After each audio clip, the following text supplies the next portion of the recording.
Hey beauty, so today I am here with the video. This is actually a different kind of video for my channel. Usually I'm doing hair videos, fitness videos, fashion videos. This one is very different. I usually don't post any type of personal information on my YouTube channel or my Instagram, nothing too personal. If you follow my Instagram, you'll see pictures of my children, and it took me a while to even get to that point. But today I wanted to go ahead and share my experience that I had. I had actually had a miscarriage, a missed miscarriage when I was 21 years old. I just want to give you guys just a little insight because I know a lot of women deal with miscarriages on a regular, but nobody really talks about, life after a miscarriage, the emotions that you go through, all that stuff. So I'm here to get that off of my chest and help somebody out there. Like I said, I was 21 when it happened. I'm 29 now, 2 children later. So yeah, let's get started talking about it. Very hard. This is a very hard, tough subject to talk about.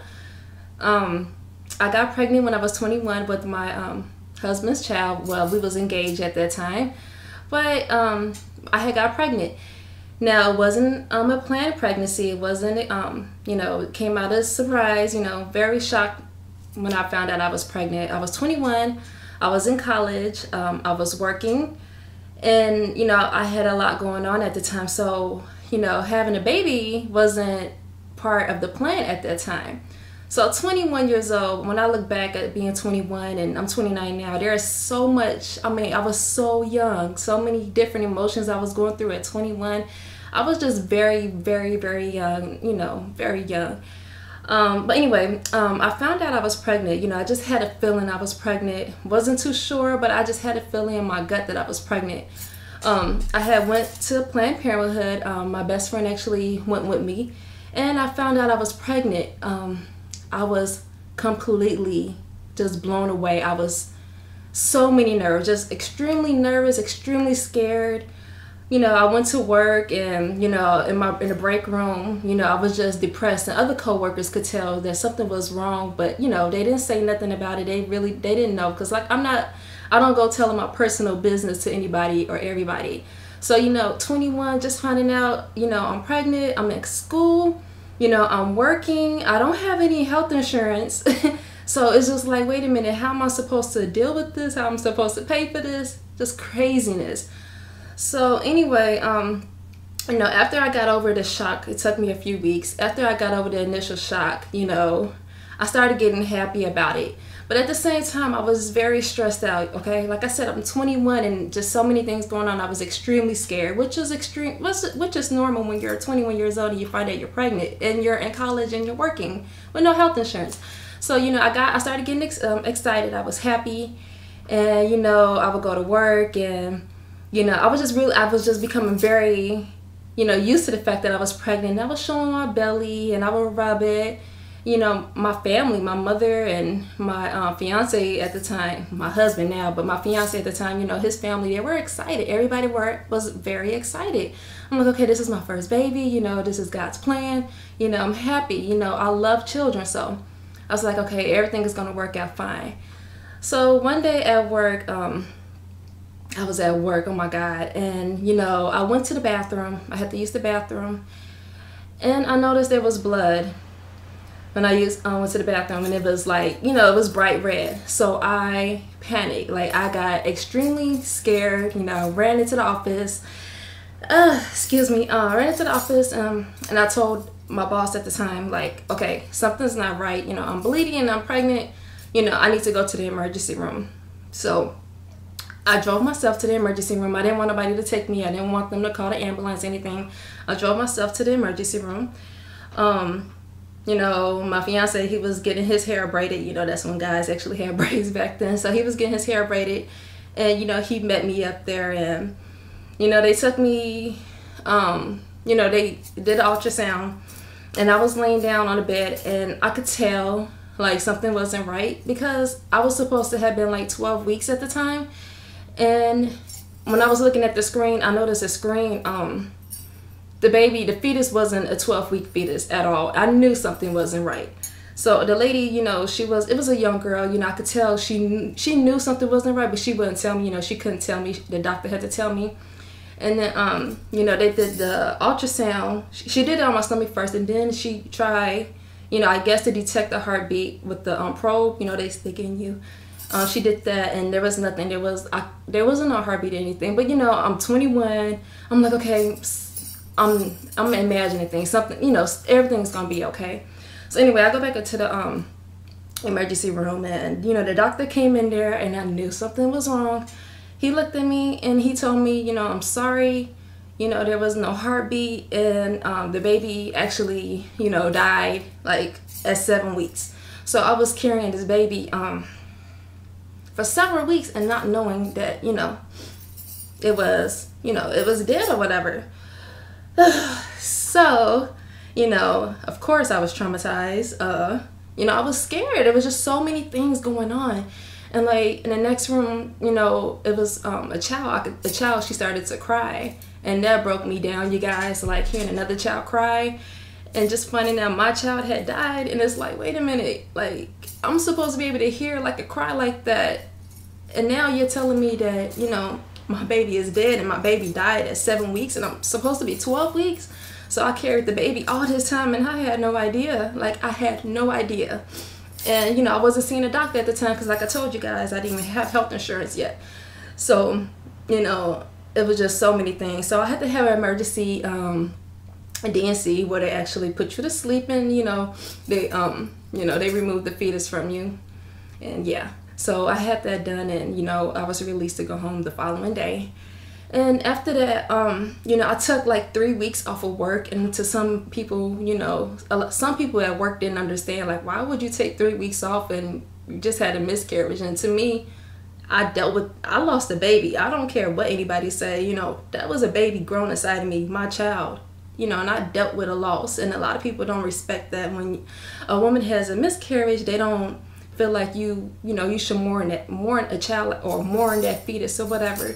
To me, that was my baby, and I was scared. You know, I was 21 and I lost a child, and it took me so long to, you know, many years after that to even, you know, fully accept it and to realize that it wasn't my fault.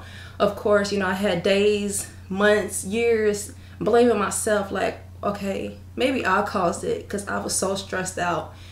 And then it's just so much, like, you know, I blamed myself for many years. And, you know, in this video, it's just to share my experience and my story and let you guys know that dealing with the loss or dealing with a miscarriage is not your fault. You know, we can't control what goes on in our body. We can't control what comes out of our body. We just can't control none of that. A miscarriage isn't somebody's fault. Yes, I was stressed, but who's to say that, you know, me being stressed caused me to lose my child? So, you know, it was very hard to deal with. And like I said, I took 3 weeks off of work, went back to work, and it was still hard to deal with. But eventually, you know, I got past it. And it took me a long time to get past it. And still talking about it to this day, it hurts. You know, I always think about how old the child would have been if it would have been a girl or a boy, you know, that child's personality or whatnot.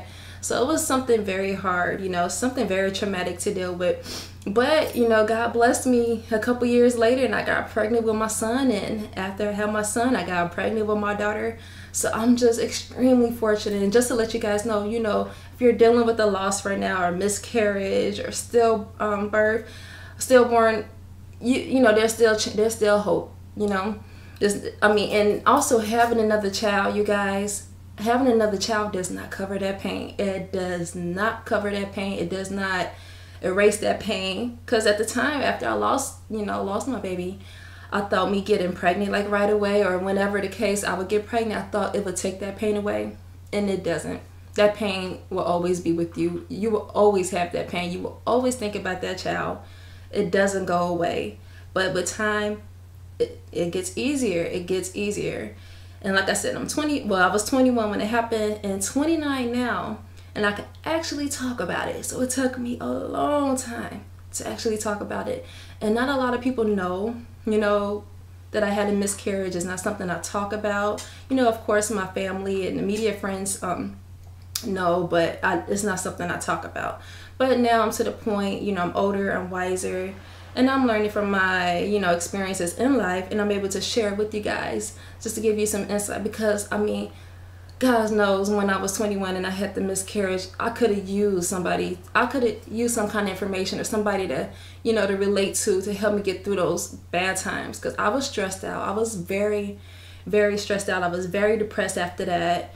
You know, I even had, you know, suicide thoughts. Like, it really did hurt me. It really broke me down. It broke me down to the core. Just losing, you know, just that hospital experience and them telling me my baby is dead and, you know, my baby died several weeks ago, and everything was happening so fast in the emergency room. Then they, you know, I had to have surgery and they had to remove the fetus, and then I had to go home without, you know, nothing. Like, I had nothing. Like, I just had life ripped from me. You know what I'm saying? It was just gone, and it took me many years to get over it.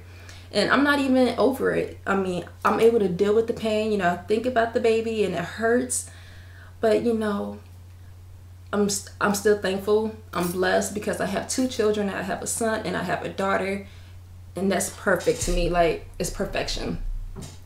So yeah, let me know if you have any questions. You know, hopefully, you know, you guys get something for this video. You know, to the women out there that's, you know, dealing with the miscarriage, or you had a miscarriage or a stillbirth. You know, I feel your pain. Like, I completely understand. And it's not easy, and it's not something that's gonna go away. And like I said, please don't think just having a child like right away, because God knows, after I had the miscarriage, I wanted another baby right then and there. I just wanted a baby. But my fiance was like, Melinda, that's not going to help you. It's not going to take away the pain. I'm like, yeah, we'll take away the pain. I just want another baby. But you know, I had to wait my time, and when I waited, you know, I eventually had children. And you know, after I had the miscarriage, you know, it also made me feel like I wasn't a woman enough. Like, you know, I can't carry a child, I can't give birth to a child, but you know, you'll be all right. And I know there's tons of ladies out there that, you know, go through miscarriages, you know, we don't even know about it, or you know, just, you know, pray your works. You know, it really does work. But having somebody to relate to actually helps. You know what I'm saying? Having somebody to relate to you in that, you know, that circumstance, it helps. Because like I said, when I was 21 and it happened to me, I didn't have anybody that understood like my pain. I had nobody to talk to. It was just a very dark time, but I got through it, you guys, and I'm here now with 2 children later, extremely blessed. And even if you can't have children, you know, there's adoption out there. You know, there's plenty of children out there that needs good mothers. So, you know, it's always an option. But either way, you know, just count your blessings, be thankful, and be humble. You know, don't judge somebody's situation. You know, somebody has a miscarriage, you know, try to be sensitive, you know, because that is losing life. And to you, it might not feel like that, or you might not think that, but it really is. So watch what you say to them, and just be there to support them and help them get through it. So hopefully this video helped you guys. Leave your comments below. Follow me on Instagram, mypurebeauty10. And that is my story, life after miscarriage. So I will see you guys in the next video. As always, stay blessed.